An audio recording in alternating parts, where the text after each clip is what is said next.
Value zone hyper mart Nandamuri Balakrishna గారిచే November 28న నాచారంలో గొప్ప ప్రారంభం. తొలిసారి లోక్సభకు ఎన్నికైన ప్రియాంక గాంధీ తన నానమ్మ ఇందిరాగాంధీ లుక్లో కనిపించడంతో కాంగ్రెస్ కార్యకర్తలు ఆనందం వ్యక్తం చేశారు. అచ్చం నానమ్మలానే చీరకట్టు, ఆ నడవడిక అంటూ హర్షం వ్యక్తం చేస్తున్నారు. ఇక కేరళ సాంప్రదాయాన్ని అనుసరించి క్రీమ్ కలర్ చీర కట్టుకున్న ప్రియాంక గాంధీ పార్లమెంట్ హౌస్కి చేరుకున్నారు. ప్రియాంక కేరళ కాటన్ జరీ చీర ధరించి కట్టుబొట్టుతో అక్కడి సంస్కృతి ప్రతిబింబించేలా లోక్సభకు హాజరై ఎంపీగా ప్రమాణం చేశారు. ప్రమాణ స్వీకారోత్సవం సందర్భంగా ప్రియాంక తన చేతిలో రాజ్యాంగ ప్రతిని పట్టుకొని దానిని గాలిలో చూపుతూ హిందీలో ప్రమాణ స్వీకారం చేశారు.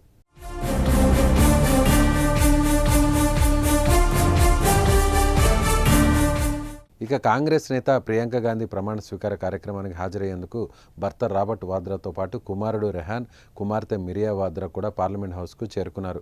ప్రియాంక తన తల్లి సోనియా గాంధీతో కలిసి పార్లమెంట్ హౌస్కు వచ్చారు. తల్లి సోనియా గాంధీ, రాబర్ట్ వాద్రా, రాబర్ట్ తల్లి, ఇద్దరు పిల్లలు మల్లికార్జున ఖర్గే, రంజిత్ రంజన్ సహా పలువురు కాంగ్రెస్ ఎంపీలు కూడా ఎంపీ గ్యాలరీలో కూర్చున్నారు. అంతకుముందు ప్రియాంక లోక్సభకు అడుగుపెట్టగానే కాంగ్రెస్ ఎంపీలు శుభాకాంక్షలు తెలిపారు. ఆమెను చుట్టుముట్టి ఫోటోలు, సెల్ఫీలు దిగారు.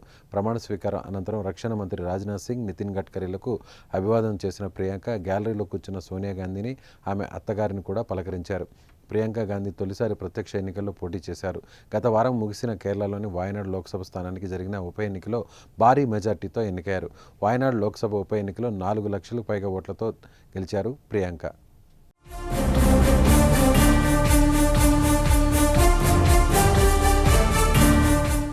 దేశ చరిత్రలో గాంధీ, నెహ్రూ కుటుంబానికి చెందిన ముగ్గురు పార్లమెంట్లో కనిపించడం ఇదే తొలిసారి.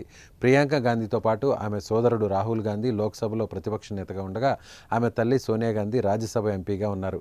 ప్రియాంక తొలిసారిగా చట్టసభలో సభ్యురాలయ్యారు. ప్రియాంక గాంధీ 5 సంవత్సరాల క్రితం 2019లో లోక్సభ ఎన్నికల సమయంలో క్రియాశీలక రాజకీయాల్లోకి ప్రవేశించిన ఎన్నికల్లో పోటీ చేయలేదు. అప్పటి నుంచి పార్టీ ప్రధాన కార్యదర్శిగా తన బాధ్యతలను నిర్వహిస్తున్నారు.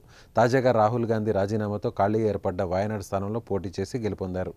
मैं प्रियंका गांधी वाद्रा, जो लोकसभा की सदस्य निर्वाचित हुई हूँ, सत्यनिष्ठा से प्रतिज्ञान करती हूँ कि मैं विधि द्वारा स्थापित भारत के संविधान के प्रति सच्ची श्रद्धा और निष्ठा रखूँगी। मैं भारत की प्रभुता और अखंडता अक्षुण्ण रखूँगी तथा जिस पद को मैं ग्रहण करने वाली हूँ उसके कर्तव्यों का श्रद्धापूर्वक निर्वहन करूँगी। जय हिंद।